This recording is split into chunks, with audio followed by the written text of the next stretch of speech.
Hello hello hello hello hello hello hello.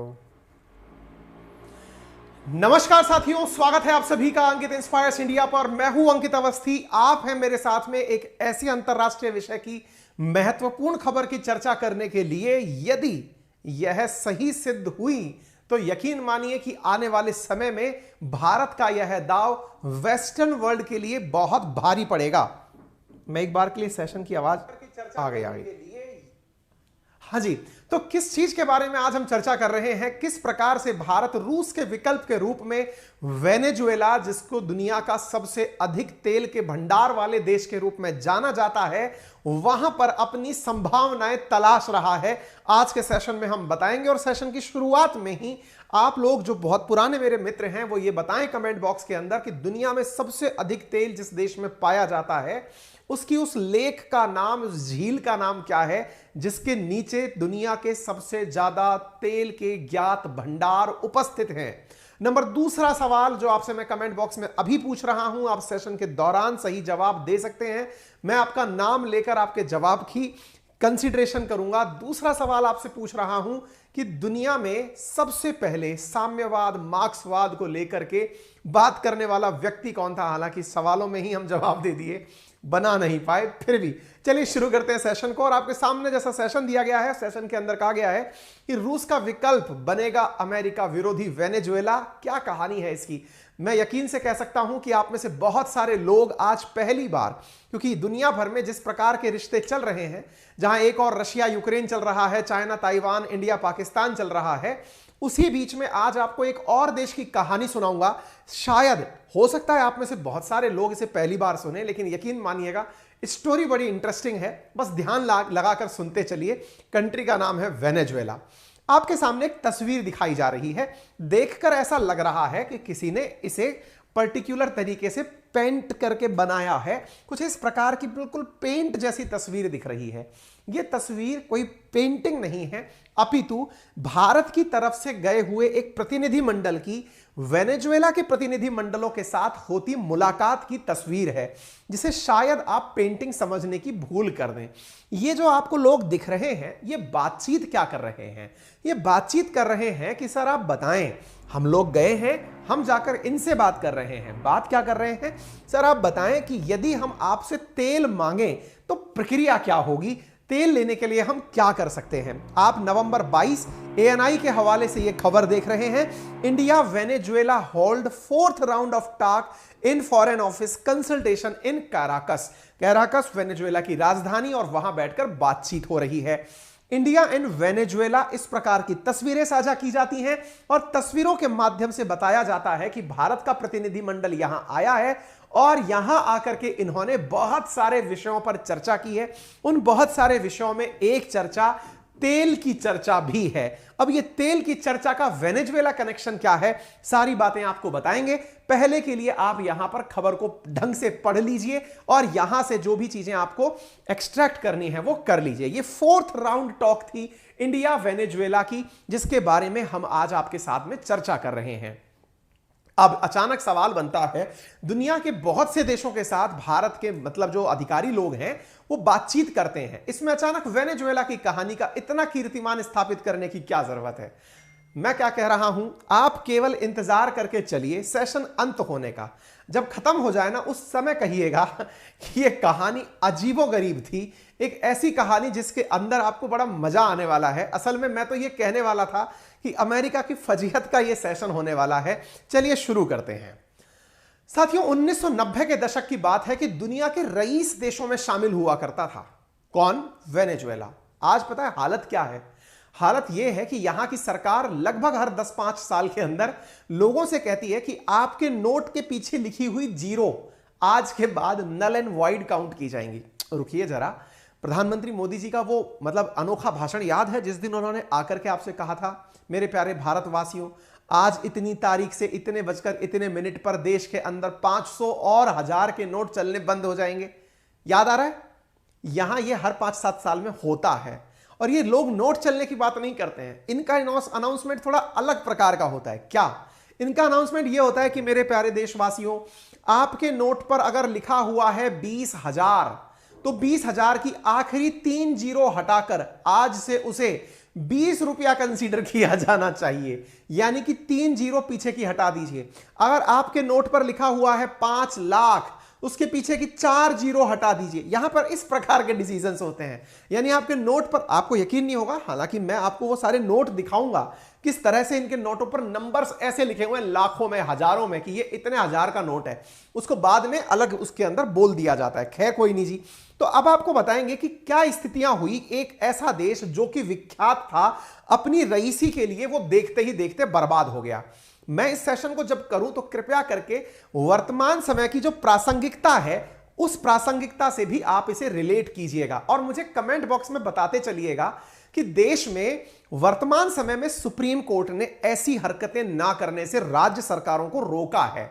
आप मुझे बता सकते हैं वो कौन सी हरकतें हैं जिनके लिए सुप्रीम कोर्ट कह रही है कि अरे रुक जाओ, ऐसा मत करो, अदरवाइज हालात श्रीलंका जैसे हो जाएंगे, वेनेजुएला जैसे हो जाएंगे। जरा बताइए कौन सी चीजों की बात हो रही है, क्योंकि इस देश की बर्बादी के पीछे की कहानी वहीं से शुरू होती है।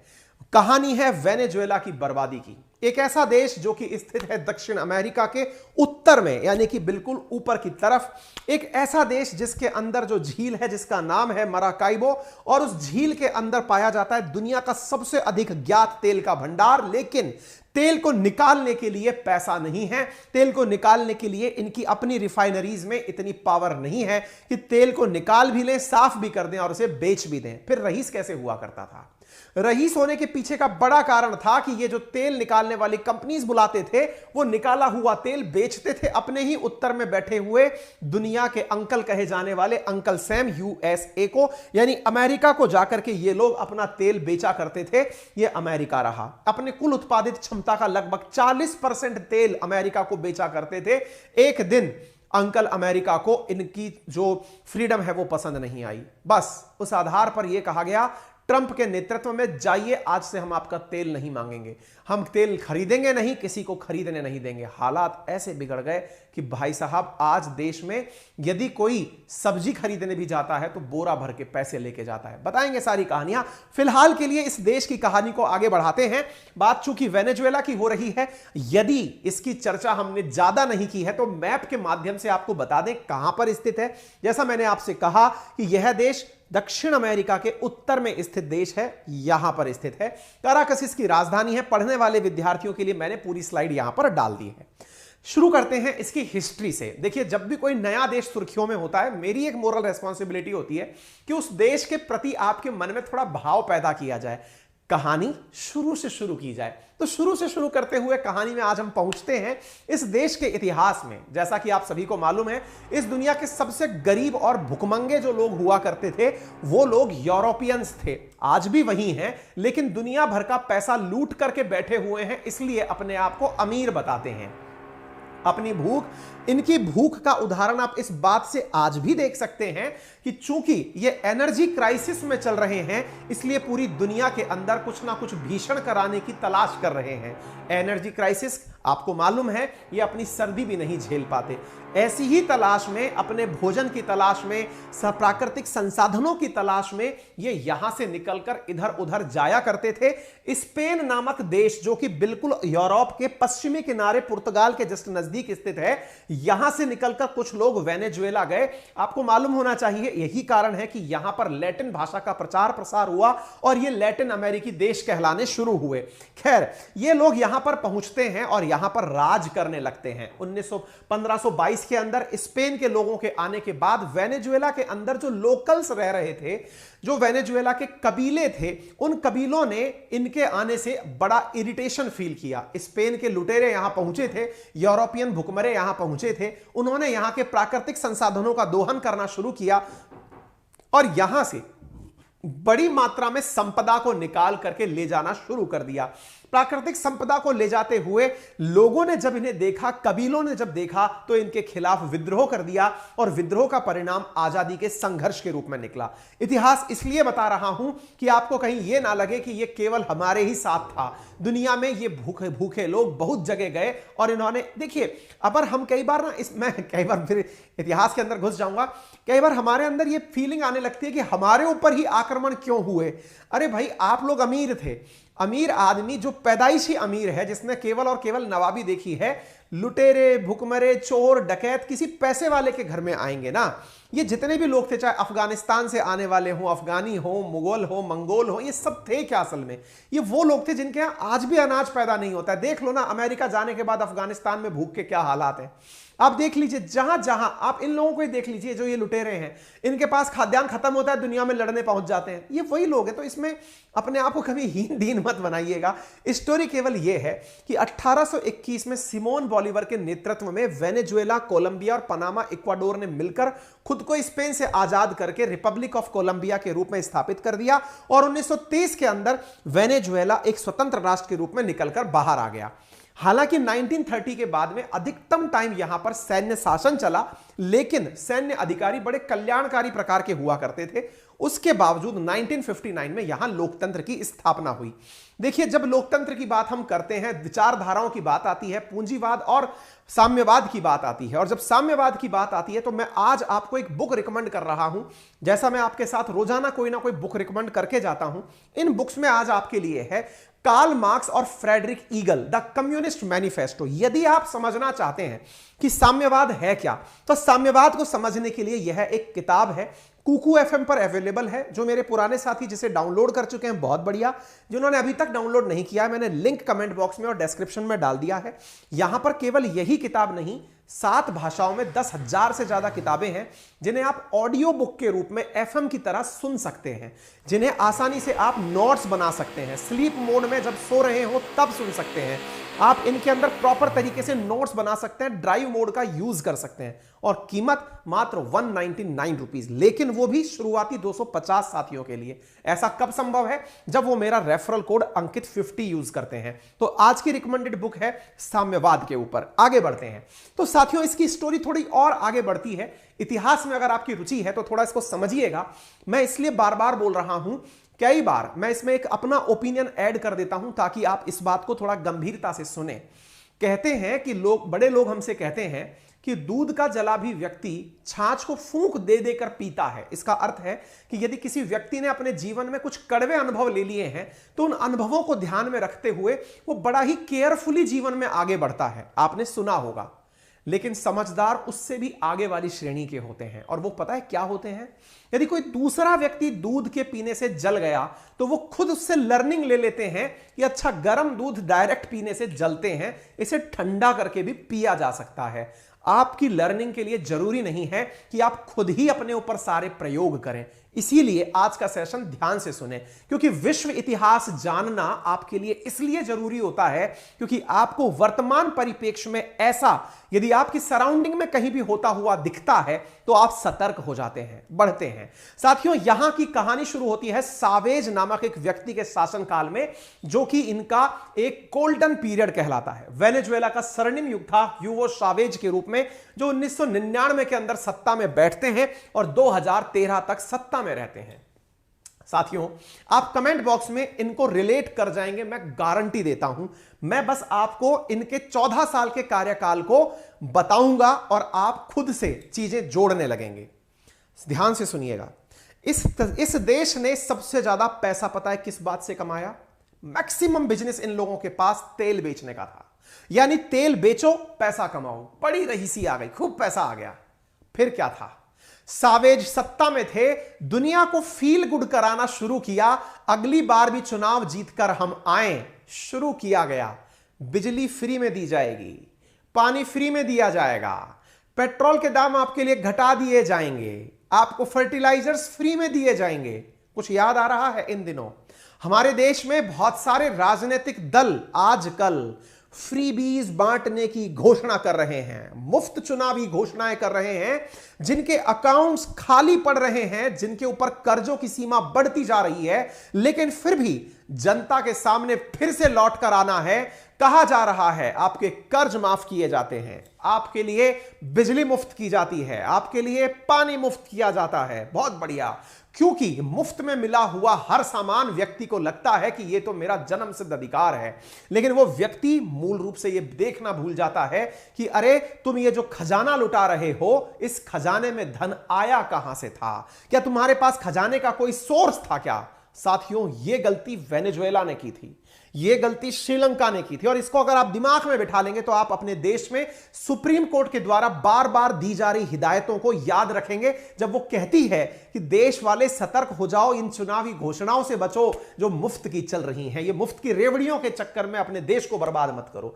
यहां पर 2013 सत्ता में ये रहे और इन्होंने देश में लोकतंत्र की भले ही स्थापना की हो, लेकिन आर्थिक उन्नति जो थी इनकी तेल बेचने से, उसको इन्होंने लोक लुभावने वादों में बदल दिया और इस चक्कर में इनकी लोकप्रियता में कभी कमी नहीं आई। लोगों को लगा हमारा असली व्यक्ति तो यही है, हमारा चाहने वाला तो यही है। साथियों, ऐसी स्थिति आने लगी कि इनके द्वारा किए गए कार्य इनके बैंक अकाउंट्स पर यानी सरकार खजाने पर बहुत बड़ा जोर बनने लगे। 2013 तक ये सत्ता में रहे, 13 तक तो सब कुछ सही दिख रहा था, लेकिन जब इनके जाने का टाइम आ रहा था तब आप देख सकते हैं कि ऑयल का भाव बढ़ते बढ़ते कितना पहुंच गया, क्योंकि लोगों को मुफ्त की घोषणाएं करने के लिए टैक्सेशन लादना शुरू करना पड़ा। जहां तेल आप शुरुआत में देखें, जब ये 1999 में आए थे, उस समय $11 का एक बैरल मिला करता था। इन्होंने 13 साल के अंदर तेल को बढ़ा करके 10 गुना कर दिया। साथियों, आज भी आप उन सरकारों को जरा ध्यान से नोटिस करें हमारे देश में जो लोगों को मुफ्त की घोषणाएं कर रही हैं, वो पेट्रोल और डीजल पर किस प्रकार का टैक्स रोप रही हैं। आपको सारी बातें समझ में आ जाएगा, क्योंकि पेट्रोल और डीजल से सबसे टैक्स वसूला जाता है और उस बचे हुए पैसे को दुनिया में लुटाया जाता है। यही तरीका इन्होंने किया। लेकिन जरा विचार करो, दिमाग लगाओ, अगर पेट्रोल और डीजल आप इतना महंगा कर दिए और अचानक लोगों को यह रियलाइज हो जाए कि पेट्रोल और डीजल का यह भाव तो है ही नहीं, तो जो लोग आपको वाह वाह कर रहे थे वही आपको खींचकर पीछे ले आएंगे, कहेंगे कि दुनिया में तो इतना सस्ता तेल मिल रहा है, आप इतना महंगा तेल क्यों बेच रहे हैं। क्योंकि मुफ्त की योजनाएं लेकर के जो लोग आपको वोट दिए थे वो जीवन भर आपके समर्थक रहेंगे जरूरी नहीं है, क्योंकि आप लोकतंत्र में अगर हैं तो आपसे हर प्रश्न का जवाब पूछा जाता है। और ऐसी स्थिति में तेल की कीमतें जैसे ही वेनेजुएला के अंदर उत्पादन बढ़ने से नीचे आने शुरू हुई, ये अपनी कीमतों को बढ़ा नहीं पाए, क्योंकि लोगों को यह समझ में आ गया था कि यार ये पैदा तो बहुत कम दाम में करते हैं, हमसे बहुत महंगे दाम में तेल बेचते हैं। ऐसी स्थिति में जनता बगावती हो गई कि हम इतना पैसा नहीं देंगे, और सरकार के खजाने में पैसा नीचे आना शुरू हो गया।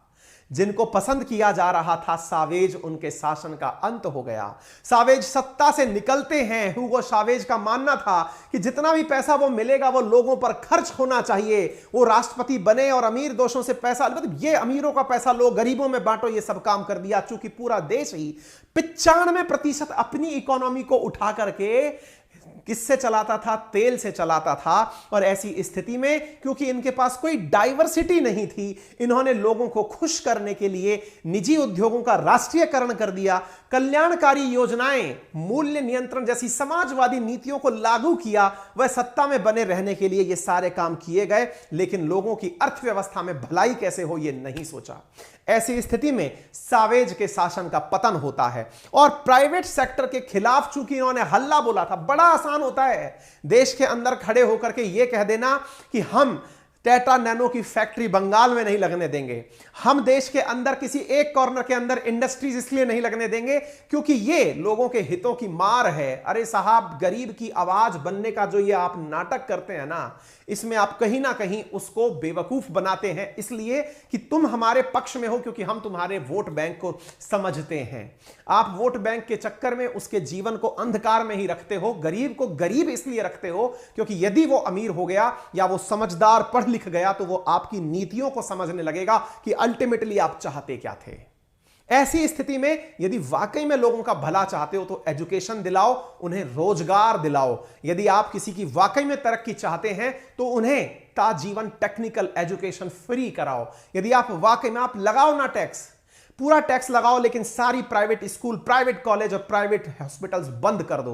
अगर आप वाकई में एक अच्छे देश की स्थापना लोक कल्याणकारी राज्य के रूप में करना चाहते हैं तो देश में डिमांड ऐसी उठनी चाहिए कि हमारे को, आपको जितना टैक्स लगाना है लगा लो, लेकिन कंडीशन नंबर 1 यह है कि ना कलेक्टर का बेटा, ना चपरासी का बेटा, ना कृषक का बेटा कोई भी प्राइवेट स्कूल में नहीं जाएगा, सब सरकारी स्कूल में पढ़ेंगे। इस देश का रहने वाला अंबानी या अडानी भी सरकारी हॉस्पिटल में इलाज करवाएगा अगर हिम्मत है ना। ना, तो ऐसा करके देश को दिखाओ। यह मत करो कि हम आपका पैसा गरीबों में लुटा रहे हैं। कारण है आप गरीब को गरीब बने रहने देना चाहते हैं, उसे समझाना नहीं चाहते कि असली कृपा कहां से आ रही है। इसलिए दुनिया भर की इन तमाम नीतियों का जो परिवर्तन हुआ, यह आपको समझ में आना चाहिए। मैंने इसीलिए आपको यह बात दोहराव में दी। समटाइम्स हमें ऑप्शंस नहीं पता होते कि इसका अल्टरनेट क्या है। क्या सर गरीबों को फ्री में गैस चूल्हा नहीं मिलना चाहिए? मिलना चाहिए, बिल्कुल मिलना चाहिए। हम आपसे दूसरी बात बोल रहे हैं, आप गरीब को गैस चूल्हा देने की नौबत क्यों ला रहे हो? आप उसको गारंटी दो ना कि मैं तेरे को जो 1,000 रुपए महीने का गैस चूल्हा दे रहा हूं, हर महीने तुझे 1,000 रुपए मिलेगा, तो इसको पढ़ाई में लगा यार, और टैक्स भर भर के लो, खूब लो। लेकिन सब प्राइवेट इंस्टीट्यूशंस को बंद कर दो। करो ना हिम्मत। 3 चीजें, खाद्य सुरक्षा, चिकित्सा और ये जो आपका एजुकेशन है ना, इसको पूरी तरह से आप प्राइवेटाइजेशन बंद कर दो। ये कोचिंगों की जरूरत ही नहीं पड़ेगी ना साहब। आपने खुद ने अपने पैरेलल इकोनॉमी को डेवलप किया है। एक हाथ दे, एक हाथ ले, अमीरों से ले, गरीबों में बांट, इसी बीच में सरकार चल जाती है। खैर, ज्यादा क्रिटिसिज्म भारी पड़ सकता है, इसीलिए आगे चलते हैं। इसी बीच में मैं जो आपको इंपॉर्टेंट बात बता रहा हूं, वो इसी राज्य की बात है कि जो लोक कल्याणकारी, लोक लुभावनी चीजें थी, एक पिलर हिलते ही हिल गई, और हिलते ही इनकी सत्ता गिर गई। सत्ता गिरते ही इन्होंने अपनी जगह दूसरे बंदे को बिठा दिया। हो सकता है मेरे प्रति आप में प्यार ना हो, मेरे स्थान पर आप मादुरो को वोट दें। इन्होंने दूसरा व्यक्ति 2013 में बिठाया, जिसका नाम मादुरो था। चूंकि आपने पूरी तरह बर्बाद कर दिया था, मादुरो सरकार संभाल नहीं पा रहे थे, क्योंकि महंगाई इतनी बढ़ रही थी, सरकार लपेटे खा रही थी। लोगों की हालत इतनी हो गई कि तेल की कीमतें गिर गई, तेल सस्ता हो गया, लोगों की इनकम घट गई, गरीबी बढ़ गई, और मादुरो ने करेंसी की कीमत गिरा दी। करेंसी की कीमत इसलिए गिरा दी क्योंकि डॉलर के मुकाबले करेंसी की कीमत घटाओगे तो संभव है कि हमारे एक्सपोर्ट इंक्रीज हो जाएं, लेकिन तेल का तो क्या ही होना था। ऐसी स्थिति में कुछ भी भला नहीं हुआ, महंगाई बढ़ने लगी। जनता की जेब तो पहले से ही हल्की हो रखी थी, अब उसके पेट पर भी लात पड़ने लगी। राजनीतिक आधार और आर्थिक आधार पर पूरी तरह बंटाधार हो गया। ये आंकड़े डराते हैं। आज हमारे देश में 6% से ऊपर जैसे ही महंगाई बढ़ने लगती है, आरबीआई अपनी स्पेशल बैठक बुला लेती है, कहती है कि यार ये कंज्यूमर प्राइस इंडेक्स जो 6% की लिमिट क्रॉस कर गया है, इसका जवाब देना पड़ सकता है। आप आंकड़े देखिए, आंखें खुली रह जाएंगी। इस देश में 2013 के बाद से 18 के बीच में महंगाई कितना परसेंट, आंकड़ा देखिए, 13 लाख परसेंट बढ़ गई है। 13 लाख परसेंट, 2%, 3%, 5, 10, 100, 1000, 10,000 नहीं जनाब, 13 लाख परसेंट महंगाई इस देश के अंदर बढ़ गई। आप आंकड़े देखकर चौंक जाएंगे, ये था क्या। जब भी ये चीजें बैकफायर करती हैं, संभाल नहीं पाते। वेनेजुएला की बड़ी दिक्कतें बनी कि इन्होंने करेंसी की कीमत घटाई, बिजली की कटौती कर दी। इतनी हालत बिगड़ गई कि एक समय तो ऐसा आया, इन्होंने कहा कि सरकारी ऑफिस अब केवल 2 ही दिन चलेंगे, और वो भी केवल सोमवार और मंगलवार, बाकी सब दिन ऑफिस बंद रहेंगे। चूंकि यहां पर मैक्सिमम बिजली हाइड्रो पावर से पैदा होती थी, एक बार यहां सूखा पड़ गया। 2016 के अंदर बिजली के चलते सरकारी ऑफिसों को बंद कर दिया गया। इन्फ्लेशन के हालात 13 लाख गुना तक बढ़ गए, जो मैंने आपको बताया। दिसंबर 2017 तक ही वेनेजुएला पर 14,000 करोड़ यानी 9 लाख करोड़ रुपए से ज्यादा का विदेशी कर्ज हो गया था। जुलाई 2018 में सालाना महंगाई दर 83,000% तक पहुंच गई थी। वेनेजुएला के पास सऊदी से ज्यादा तेल था, लेकिन भारी तेल को निकालने के लिए रिफाइनरी नहीं थी। रिफाइनरी नहीं थी तो अब आप पूछेंगे रिफाइनरी वालों को बुला क्यों नहीं लेते थे। असल में यहां पर एक और चीज चल रही थी जो लोगों की समझ से परी थी। क्योंकि जब आप इस प्रकार का विचार अपनाते हैं कि मुझे बहुतायत में लोग अपनी तरफ चाहिए, देखिए बहुत आसान है। अगेन फिर मैं एक बिंदु बोलता हूं, शायद हो सकता है आप उससे वास्ता ना रखें, क्योंकि हमारे देश में आज भी मेजॉरिटी लोग ऐसे हैं जो गरीबी रेखा के नीचे हैं या फिर गरीब तबके के आसपास हैं, यानी कि जस्ट पॉवर्टी लाइन पर है, बीपीएल है या अबव पॉवर्टी लाइन है। इसमें मेजॉरिटी है हमारे देश की। इस वजह से यह विचार सुनने में थोड़ा अटपटा जरूर लग सकता है, लेकिन वास्तविकता क्या है। जब आप ये बात बोलने लगते हैं कि प्राइवेटाइजेशन अच्छी बात है, लोगों को बुरा लगने लगता है। क्यों? क्योंकि अरे आप तो पूंजीवाद फैला रहे हैं, पूंजी की वजह से लोगों के पास में, कुछ लोगों के पास पैसा आएगा। अरे जो वो कुछ लोग पैसा कमाते हैं ना, उनका एक एक पैसे का हिसाब सरकार रखती है। आपको क्या लगता है आज के जितने भी स्टार्टअप खुले हुए हैं, ये सरकार को मुफ्त में काम करने दे रही है या सरकार इनको मुफ्त में काम करने दे रही है? सब भर भर के टैक्स देते हैं, सब नंबर 1 से अधिकांश काम करते हैं, क्योंकि एक एक चीज का रजिस्ट्रेशन सरकार के पास होता है। विदेशी मुद्रा आती है, पूरा टैक्स कटा के सरकार को देती है, और जब ये लोग काम करते हैं ना, तो ये अपनी कमाई का 40 से लेकर 50% तक सरकार को अपनी कमाई का टैक्स के रूप में देते हैं। वही टैक्स जो सरकार आपके ऊपर योजनाओं में खर्च करती है।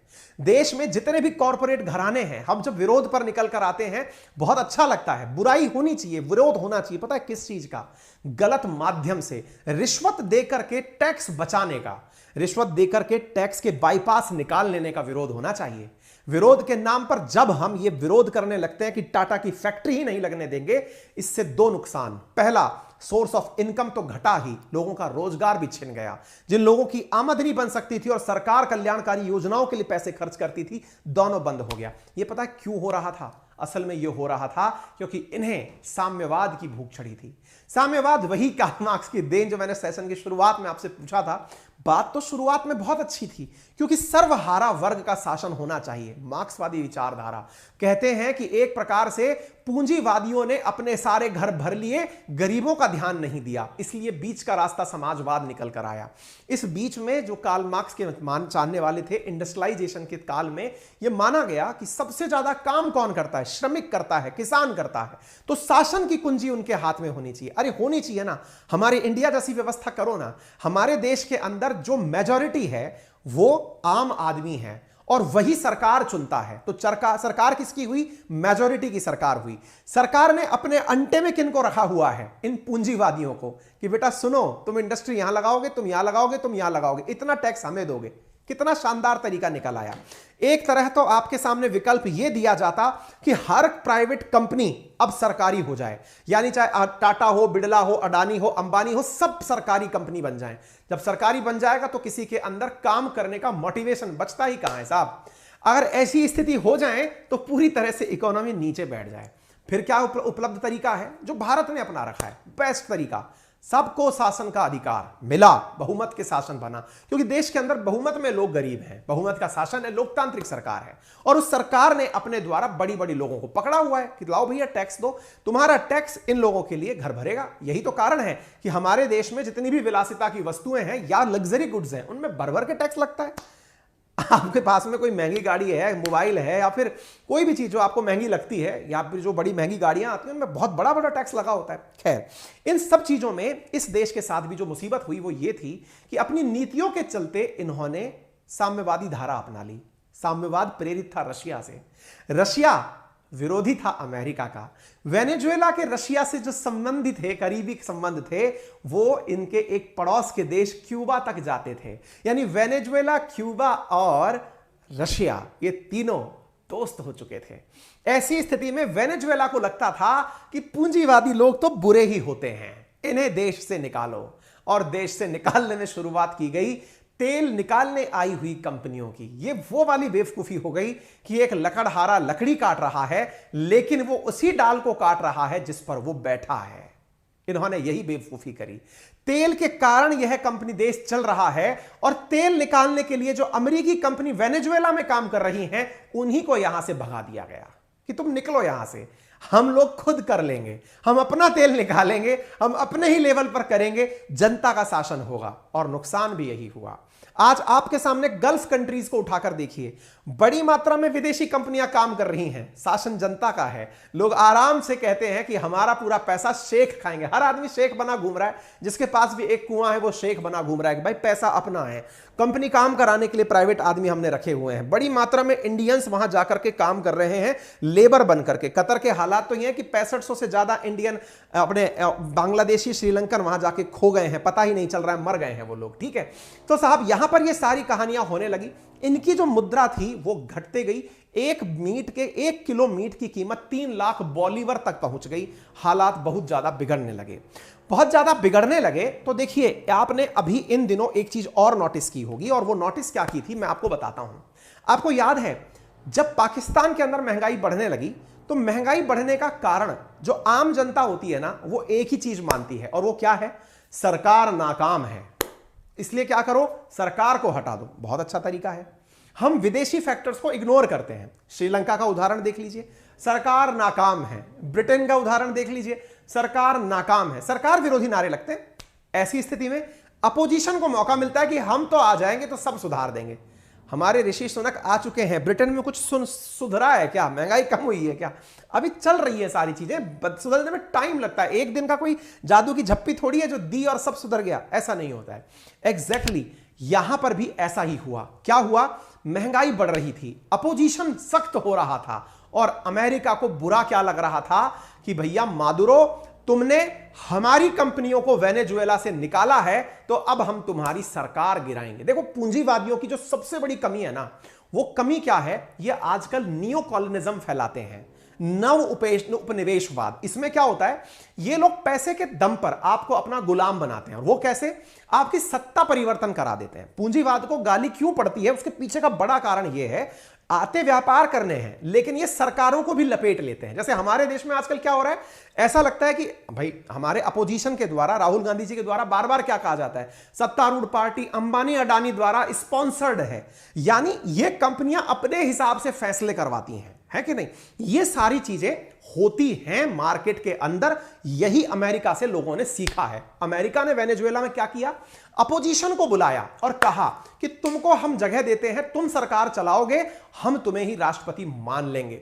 नाम व्यक्ति था गाइडो। उस गाइडो से कहा अमेरिका ने कि तुम आओ और सत्ता को संभालो। मादुरो बोलते हैं मैं तो हटा ही नहीं, गाइडो कैसे आ जाएंगे?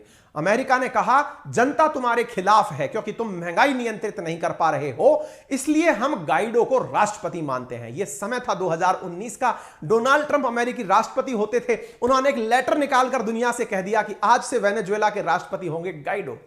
मादुरो कहता है कि अब सुनो, बहुत हो गया सम्मान, यहां का राष्ट्रपति मैं हूं, और ऐसी स्थिति में मैं आपको आज्ञा देता हूं अमेरिकियों, 72 घंटे के अंदर वेनेजुएला को छोड़कर भाग लो। जो भी एम्बेसी के अंदर हैं या बाहर हैं, जो भी अमेरिकी है या वेस्टर्न वर्ल्ड का जो भी व्यक्ति है या जो पूंजीपति आदमी है, वो यहां से निकल ले, अदरवाइज हम उसके साथ कुछ गलत कर देंगे।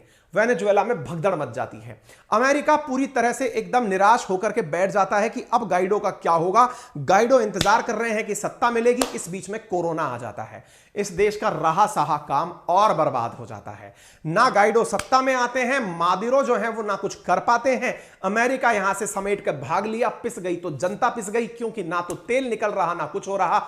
ट्रंप इतना गुस्से में आ जाते हैं कि 2019 तक तेल खरीद रहा था अमेरिका, इनके ऊपर आदेश किया जाता है कि जाओ अब तुम्हारा तेल भी नहीं खरीदेंगे। इस देश के हालात बहुत से बदतर होते चले जाते हैं।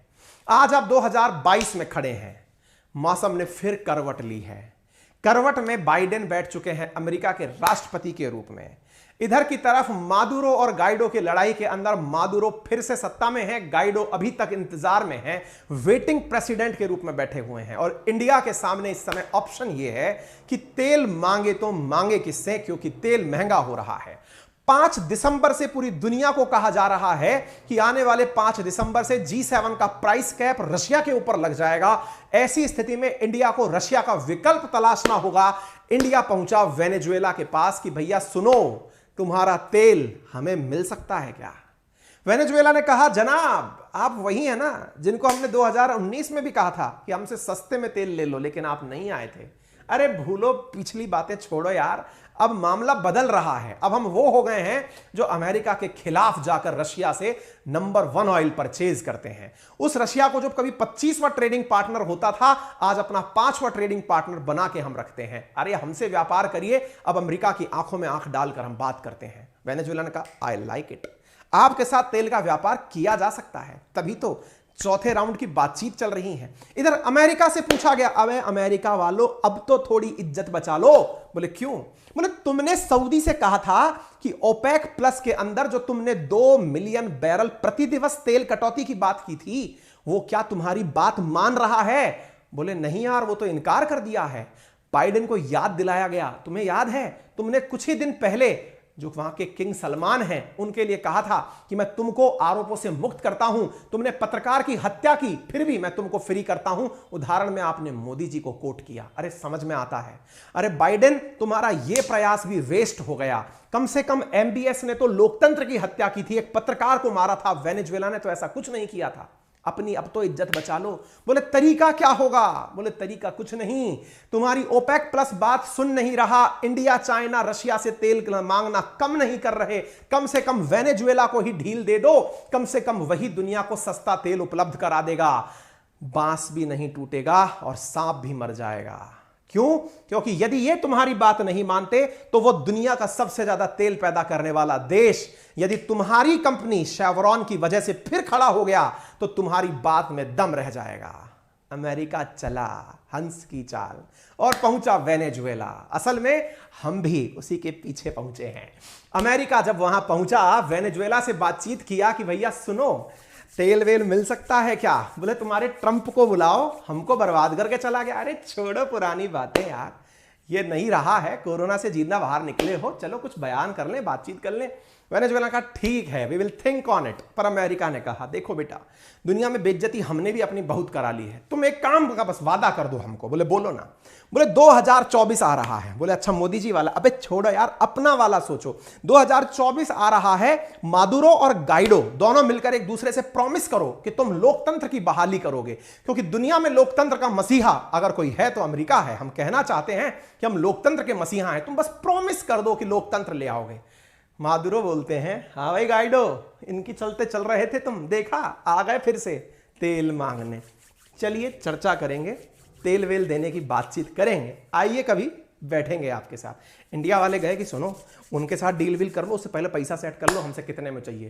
बोले 4th राउंड ऑफ टॉक चल रही है, इंडिया आके बात करेंगे।